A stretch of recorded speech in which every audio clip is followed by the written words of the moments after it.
வாசக தோழமைகளுக்கு வணக்கம். வீரயுக நாயகன் வேள்பாரி. அத்தியாயம் 82. வேனிற்கால பள்ளியறையில் இருந்து மீண்டும் குளிர்கால பள்ளியறைக்கு மாறியிருந்தால் பொற்சவை. ஆனால் மாற்றங்கள் வேறு எதிலும் நிகழவில்லை.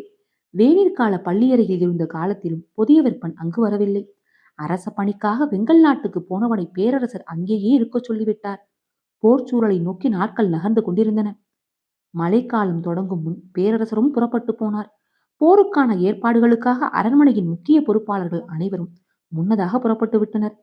போர்ச்சூழல் அரண்மனையை ஆண்களின் வாசனையற்றதாக மாற்றியது. கருவூல பொறுப்பாளர் வெள்ளிக்கொண்டார் மட்டுமே கோட்டையில் தங்கியிருந்தார். அரண்மனையின் நிர்வாக பொறுப்பு முழுமையும் அவர் வசம் இருந்தது. கோட்டையின் பாதுகாப்பான வீரர்களைத் தவிர படைக்கலனில் இருந்த அனைவரும் புறப்பட்டு போயினர். பேரரசரும் இளவரசரும் கோட்டைக்குள் இல்லாத காலங்களில் விழா கொண்டாட்டங்கள் நடப்பது இல்லை. தெய்வ வழிபாட்டு சடங்குகள் மட்டுமே வழக்கம் போல் நடந்தன. அரண்மனையின் அன்றாடம் என்பது ஆடம்பரமற்றே இருந்தது. இந்த புறச்சூழல் எதுவும் பொற்சுவையின் அகத்துக்குள் எந்த மாற்றத்தையும் ஏற்படுத்தவில்லை. அவளது நாட்களே வழக்கம் போலவே கழிந்தன. ஒரு பகற்பொழுதில் சுகமதியை அழைத்துக் கொண்டு அரண்மனையின் வெவ்வேறு மாளிகைகளை பார்த்து வந்தாள். தனித்து இருந்த அழகிய மாளிகை ஒன்று அப்போது அவளின் கண்ணில் பட்டது. கடல் அலைகள் இடைவிடாது சுருண்டு மேலெழுவது போல மாளிகையின் வெளிப்புற சுதை வேலைப்பாடுகள் இருந்தன. அலையை மேற்தோல் என போர்த்து இருக்கும் அந்த மாளிகையை பார்த்ததும் உள்ளே நுழைய வேண்டும் என ஆசை கொண்டாள் அவள். கடல் அலையின் தழும்பல்களையும் காலம் முழுவதும் உணர்ந்தவள் அவள். அதை பார்த்ததும் கால்கள் தன்னியல்பில் அந்த மாளிகையை நோக்கி நடக்கத் தொடங்கின. அது என்ன மாளிகை என்று உடனிருக்கும் சுகுமதிக்கு தெரியும். எனவே அங்கு போவதை தவிர்க்க முயன்றாள். ஆனால் அதற்குள் மாளிகையின் வாசல் அருகே சென்று விட்டாள் பொற்சுவை. இளவரசி திடீர் என அங்கு வருவாள் என பணிப்பெண்கள் எதிர்பார்க்கவில்லை. முத்துக்கள் பதித்த வெறிவடிவ தட்டுக்களை எடுத்து வந்து அவளை வரவேற்க ஏற்பாடு செய்தனர். ஆனால் அதற்குள் பொற்சுவை மாளிகையின் உள்ளே நுழைந்து விட்டாள். நிலைச்சுவரிலும் தரையிலும் பளிங்கு கற்கள் பாவப்பட்டிருந்தன. ஓவியங்களும் மர வேலைப்பாடுகளும் மனித கற்பனைக்கு எட்டாத பேரழகு கொண்டு விளங்கின. எங்கும் இசைக்கருவிகள் நிறைந்திருந்தன. வியந்து பார்த்த பொற்சுவை, இது என்ன மாளிகை என கேட்டாள். சொல்வதற்கு சற்று தயக்கத்தோடு சுகுமதி நின்றிருந்த பொழுது அருகில் நின்றிருந்த தலைமை பணிப்பெண் சொன்னாள், இந்த மாளிகையின் பெயர் பாண்டரங்கம். பெயர் கேட்டதும் நீலவள்ளிதான் நினைவுக்கு வந்தாள். திருமணத்துக்காக கட்டப்பட்ட பாண்டரங்கில்தான் நீலவள்ளியோடு மகிழ்ந்து கிடக்கிறான் புதிய விற்பன் என்று பலமுறை கேள்விப்பட்டுள்ளாள். இந்த மாளிகையில்தான் தேவவாக்கு விலங்கின் வடக்கிருக்கும் ஆற்றல் கண்டறியப்பட்டது என்பதையும் அறிவாள். மனதுக்குள் அந்த எண்ணங்கள் ஓடிக்கொண்டிருக்க கண்கள் கலை வேலைப்பாடுகளைக் கண்டு சுழன்று கொண்டிருந்தன. நிமிர்ந்து மேற்கூரையை பார்த்தாள். அங்கும் வானியல் காட்சிகள் தான் வரையப்பட்டிருந்தன. காலத்தை வசப்படுத்தும் மனித முயற்சிகள் அவளுக்கு சிரிப்பையே வரவழைத்தன. பார்த்தபடியே இடதுபுறமாக திரும்பினாள். மேடை ஒன்றில் மகர யாழ் வைக்கப்பட்டிருந்தது. அதற்கு சற்று தள்ளி மாளிகையின் நடுவில் விளக்கு ஒன்று இருந்தது. அதன் கலை வேலைப்பாடுகள் கண்களை ஈர்த்தன. மகர யாழை நோக்கி செல்ல நினைத்தவள் விளக்கை நோக்கி சென்றாள்.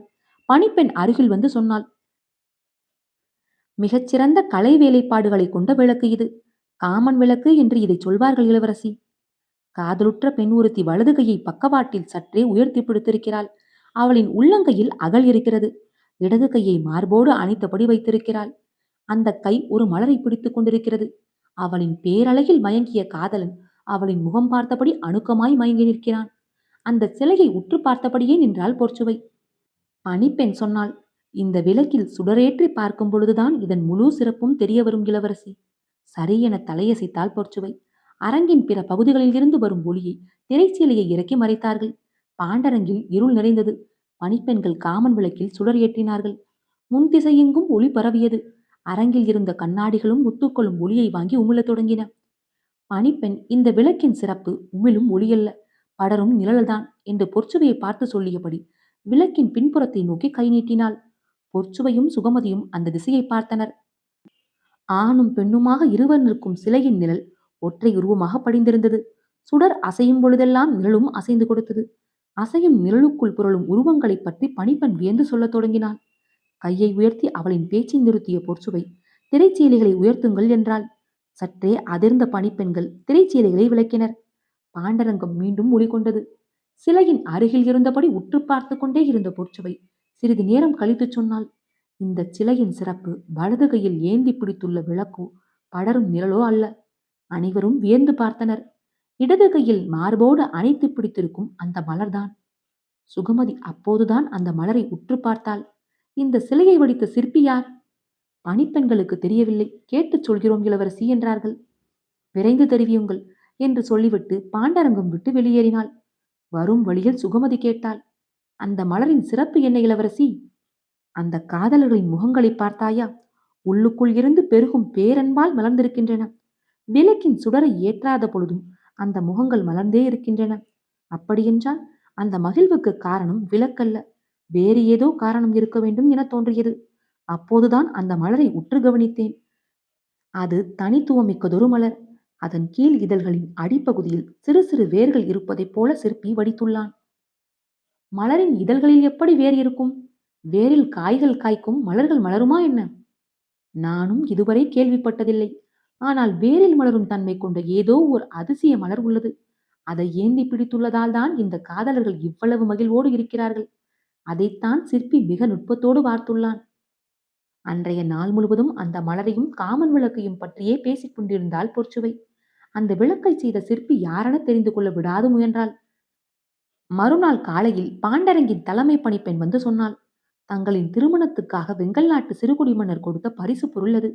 அங்கு உள்ள சிற்பி இதை வடித்து தந்துள்ளார். அன்று மாலையே வெள்ளி கொண்டாருக்கு செய்தி தெரிவிக்கப்பட்டது. இளவரசி வெங்கல் நாட்டுக்கு செல்ல வேண்டும். போர்க்களத்துக்கு செல்ல இளவரசி ஏன் ஆசைப்படுகிறார் என்பது வெள்ளி கொண்டாருக்கு விளங்கவில்லை. இளவரசர் அரண்மனையை விட்டு அகன்று பல மாத காலம் ஆகிவிட்டது. அவரை காணும் விருப்பத்தில் இளவரசி புறப்படுகிறார் என்று உடன் இருந்தவர்கள் அவருக்கு சொன்னார்கள். உரிய ஏற்பாட்டோடு இளவரசியை அனுப்பி வைக்க ஆயத்தமானார்கள். அவருக்கு வேறு வழி ஏதும் தெரியவில்லை. தகுந்த பாதுகாப்போடு இளவரசியை அழைத்துச் செல்லும் பொறுப்பு செவியனுக்கு வழங்கப்பட்டது. அரண்மனையின் நிர்வாக பொறுப்பில் இருக்கும் செவியன்தான் வெங்கல் நாட்டுக்கு பலமுறை சென்று வந்த அனுபவம் கொண்டவன். எனவேதான் வெள்ளி கொண்டார் அவனை தேர்வு செய்தார். 3ஆம் நாள் அதிகாலை தேர் புறப்பட்டது. தோழிகள் புடைசூழ, அன்னகர்கள் காவல் கொள்ள, அவர்களை கடந்து வீரர்கள் அணிவகுக்க செவியன் தலைமையில் பயணம் தொடங்கியது. செவியனின் குதிரையே முன்னே பாய்ந்து சென்றது. ஆனால் அவனது மனம் குழப்பத்தில் இருந்தது. கடந்த முறை வெங்கல் நாட்டில் இருந்து இளமாறனை மதுரைக்கு அழைத்து வந்தது செவியன்தான். ஆனால் அவனால் அழைத்து வரப்பட்டவன் மீண்டும் உயிரோடு வெங்கல் நாடு திரும்பவில்லை. இப்போதோ இளவரசியை வெங்கல் நாடு நோக்கி அழைத்துச் செல்கிறான். இந்த பயணம் எப்படி அமையப் போகிறதோ என்ற குழப்பத்தில் தவித்தது மனம். விரைந்து பயணித்தனர். குதிரைகள் இளைப்பாறுதலுக்காக ஆங்காங்கே நிறுத்தப்பட்டன. அப்பொழுது எல்லாம் தேர்விட்டு இறங்கி வெளியில் வரும் இளவரசி சற்று தொலைவு நடந்து இயற்கையின் காட்சிகளை கண்டு மகிழ்ந்தாள். மழைக்காலம் முடிவுற்ற நேரம் இது. வயல்வெளி எங்கும் உழவு தொழில் செழிப்புற்று இருக்க வேண்டிய காலம் இது. ஆனால் காட்சிக்கு அப்படி தெரியவில்லை. அந்த வழி சென்ற 2 பெண்களை அழைத்து கேட்டாள் பொற்சுவை. ஊர்களில் ஆண்கள் இருந்தால்தானே உழவு தொழிலை செய்ய முடியும்? எல்லோரையும் போர்க்களத்துக்கு அனுப்பச் சொல்லி அரச உத்தரவு. பிறகு எப்படி பயிர் செய்ய முடியும் என கேட்டுவிட்டு நடந்தனர் பெண்கள். செல்லும் வழியில் எதிர்படும் ஊர்களில் தேர் நின்றது. பெண்களும் குழந்தைகளும் முதியவர்களும் மட்டுமே ஊர்களில் இருந்தனர். நீரும் வயலும் இருந்தும் பயிரை விளைவிக்க முடியாத கொடுமையை பார்த்து கொண்டே கிடந்தாள். கொல்லர், தச்சர், பரம்பர் என எவரும் ஊரில் இல்லை. எல்லோரும் போர்க்களம் சென்று விட்டனர். கூலங்களை சேமிக்க வழியின்றி இருக்கும் சின்னஞ்சிறு ஊர்களில் எல்லாம் கோடை காலத்தை பற்றிய கவலை இப்போதே வரத் தொடங்கிவிட்டது. ஏறக்குறைய எந்த ஊரும் இந்த ஆண்டு முழுமையாக அறுவடையை செய்யவில்லை. வரப்போகும் காலம் எவ்வளவு கொடுமையாக இருக்கப் போகிறது என்பதை ஒவ்வொருவரின் கண்களிலும் கண்டாள் பொற்சுவை. 2ஆம் நாள் பயணத்திற்கு பிறகு அவள் மனிதர்களை பார்ப்பதை தவிர்த்தாள். காட்சிகள் மனதை கலங்கடிப்பனவாக இருந்தன. எனவே திரைச்சேலை விலகாமல் பார்த்து கொண்டாள். தொடர்ந்து பயணித்து வெங்கல் நாட்டு மாளிகையை அடைந்தனர். பாண்டிய நாட்டு இளவரசியின் திடீர் வரவு வெங்கல் நாட்டு அரண்மனையை திகைப்புறச் செய்தது. புதிதாக கட்டப்பட்ட மாளிகை ஒன்றில் அவள் தங்க வைக்கப்பட்டாள். போர்க்களம் பலகாத தொலைவு தள்ளி இருக்கிறது. செவியன் அங்கு சென்று மயூர்கிழாரை காண முயன்றான். ஆனால் அதற்கு வாய்ப்பு இல்லை என தெரிந்தது. மயூர்கிழாருக்கு செய்தி அனுப்பப்பட்டது. அவர் வரும் வரை காத்திருந்தனர். 2ஆம் நாள்தான் செய்தி மயூர்கிழாரை எட்டியது. அவர் காலாட்படையின் வடகோடியில் இருந்தார். செய்தியை அவர் முதலில் நம்பவில்லை. உலகின் பேரழகி என வர்ணிக்கப்படும் பாண்டிய நாட்டு இளவரசி தனது அரண்மனைக்கு வந்துள்ளாரா? வியப்பு நீங்காமல் குதிரையை விரைவுபடுத்தினார். பொதிய வெப்பன் மதுரை கோட்டையில் இருந்து நீங்கி பல மாத காலம் ஆகிவிட்டது. அதனால்தான் இளவரசியாரும் புறப்பட்டு இங்கு வந்துள்ளார் என்று எண்ணியபடியே அவள் தங்கியுள்ள மாளிகையை அடைந்தார்.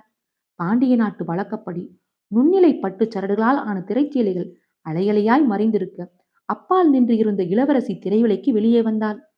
தலை தாழ்த்தி வணங்கிய அவர் இளவரசியின் வருகையை வர்ணித்து கூறிய வார்த்தைகளை முடிக்க நீண்ட நேரமானது.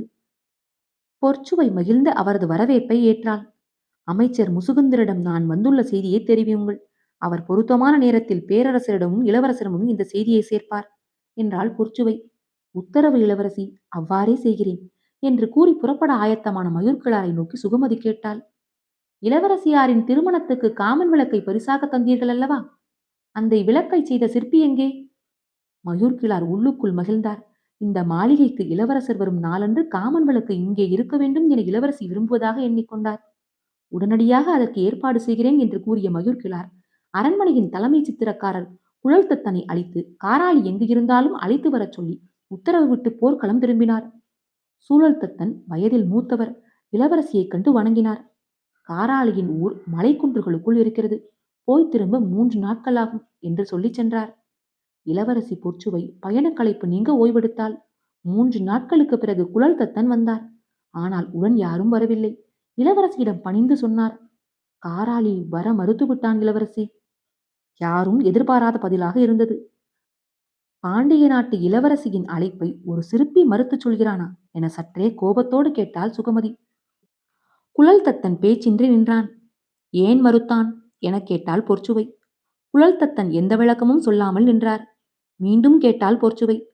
காரணத்தை சொல்வது அன்றி குழல் தத்தனுக்கு வேறு வழியில்லை. வாக்கு தவறியவனின் சொல்லுக்கு மதிப்பளிக்க மாட்டோம் என காராளி கூறுகிறான். பொற்சுவைக்கு புரியவில்லை. வாக்கு தவறியது யார் என கேட்டாள். தயக்கத்தோடு குழல் தத்தன் சொன்னார். எங்கள் மன்னர் மயூர்கிழார். சற்றே அதிர்ந்தார் பொற்சுவை. பரம்பின் மீது தாக்குதல் தொடுக்கவோ தொடுப்பவருக்கு உதவியோ செய்ய மாட்டோம் என்பது எம் முன்னோர்களின் வாக்கு. மயூர்கிழார் அதை மீறிவிட்டார். இனி இந்த மண்ணை நான் மிதிக்க மாட்டேன் என கூறி வர மறுத்துவிட்டான் என்றார் குழல் தத்தன். காரணம் அறிந்ததும் அமைதி கொண்டாள் பொற்சுவை. அந்த அமைதி அவன் மீதான கோபமாக உருமாறவில்லை. என்ன சொல்லப் போகிறாரோ என குழல் தத்தன் எதிர்பார்த்திருக்க, அவன் இங்கு வர வேண்டாம், நான் அங்கு செல்கிறேன் என்றாள் பொற்சுவை. குழல் தத்தன் பதறிப்போனார். இளவரசியார் மலை குன்றுகளுக்குள் இருக்கும் அவனுடைய இடத்திற்கு போக வேண்டுமா என்றார். அதற்குள் அவளின் ஆணை அன்னகர்களுக்கு தெரிவிக்கப்பட்டது. பல்லக்குகள் ஏற்பாடாயின. நாளை காலை புறப்படலாம் என்று சொல்லிவிட்டு உள்ளே சென்றாள் பொற்சுவை. மயூர்கிழாரை கண்டு இதை தெரிவிக்க முடியவில்லை. அவர் மூவேந்தர்களின் படைக்குள் எங்கு இருக்கிறார் என்பதை அறிவதே இயலாத செயலாக தோன்றியது. எனவே அழைத்துச் செல்வதைத் தவிர குழல் தத்தனுக்கு வேறு வழியில்லை. பல்லக்கை சுமந்தபடி காரமலையின் அடிவார குன்றுகளுக்குள் நுழைந்தனர் அன்னகர்கள். குழல் தத்தன் முன்னால் போய்க் கொண்டிருந்தார். காரமலையின் அடிவாரத்தில் உள்ளொடுங்கியிருக்கும் 6 ஊர்களும் வெங்கல் நாட்டுக்கு உட்பட்டவை. அதற்கு முன்னும் பின்னுமாக இருக்கும் ஊர்கள் பரம்புக்கு உட்பட்டவை. உடல் எங்கும் வேர்த்து கொட்டியபடி இருந்தது. ஆனாலும் பரம்பு மக்கள் மீது இருந்த நம்பிக்கையில் அவர் துணிந்து அழைத்துச் சென்றார். எந்த ஓர் ஆபத்தும் அவர்களால் நேராது என்பது அவரின் எண்ணம். சரிவு பாறையில் வண்ணக் கலவை கொண்டு ஓவியம் வரைந்து கொண்டிருந்தான் காராளி. அவன் இருக்கும் இடந்தறிந்து அங்கேயே அழைத்துச் சென்றார் குழல் தத்தன். மலையேற்ற பாதையில் கூட பல்லக்கை குலுங்காமல் தூக்கி வந்தனர் அன்னகர்கள். திரள் கொண்ட அவர்களின் தோள்களும் துடுப்பு போன்ற அகலமான பாதங்களும் அதற்கு என பழக்கப்பட்டவை. சற்று தொலைவில் இருந்த காராளியிடம் போய் பேசினார் குழல் தத்தன். காராளி திரும்பி பார்த்தான். பல்லக்கை கீழிறக்கிக் கொண்டிருந்தார்கள். உள்ளே இருந்து பெண் ஒருத்தி இறங்கி அவனை நோக்கி வந்தாள். வருபவர்தான் பாண்டிய நாட்டு இளவரசி என்று சொல்லி அந்த இடம் விட்டு அகன்றார் குழல் தத்தன். சுகமதி பல்லக்கின் அருகேயே நின்று கொண்டாள். இளவரசியை மகிழ்ந்து வரவேற்க காராளி ஆயத்தமாக இல்லை. தலையை தாழ்த்தியபடி உயிரற்ற குரலில் வரவேற்பு சொல்லை கூறினான். தனது வரவை விரும்பாத ஒருவனின் முன்னிற்கிறோம் என்பதை முதல் பார்வையிலேயே உணர்ந்தாள் பொற்சுவை. ஆனாலும் என்ன, அவனது கலை என்னை இங்கே வர வைத்திருக்கிறது. வாக்கு மீறியவன் மன்னனே ஆனாலும் அவன் மாளிகைக்கு வரமாட்டேன் என்று சொல்லும் துணிவு பிடித்திருக்கிறது. அதனால்தான் வந்துள்ளேன் என மனதுக்குள் நினைத்தபடி சொன்னாள். நீ வடுத்து தந்த காமன் விளக்கு மிக சிறப்பாக இருக்கிறது. 1.5 ஆண்டுகளுக்கு முன் செய்து தந்த விளக்கை பற்றிய நினைவு வந்தது. எல்லோரையும் போல அதன் சிறப்பை அறியாமலேயே சிறப்பித்து கூறும் இன்னொருவர் என நினைத்தபடி நன்றி என்றான் தலை நிமிராமல். அந்த சிலையின் அழகு சுடரில் ஒளியேற்றும் பொழுது இணைந்து விழும் நிழலில் இருப்பதாக கூறினர். ஆனால் எனக்கு அவ்வாறு தோன்றவில்லை என்றாள். சற்றே விழிப்புற்றான் காராளி. தாழ்த்தியிருந்த தலையை மெல்ல உயர்த்தி இளவரசியை பார்த்தான். உங்களுக்கு என்ன தோன்றியது என கேட்டான். அவள் இடது கையில் பிடித்திருக்கும் மலரில்தான் அந்த சிலையின் உயிர் இருப்பதாக நினைக்கிறேன். வியப்புற்று விரிந்தன கண்கள். காராளி சொற்கள் இன்றி அவளின் முகம் பார்த்தபடியே நின்றான். நான் சொல்வது சரிதானே என கேட்டாள். சற்று இடைவெளிக்கு பிறகு எப்படி கண்டறிந்தீர்கள்? நீ விளக்கில் வடித்துள்ள சிலைகள் அவ்வளவு உயிர்ப்போடு இருக்கின்றன.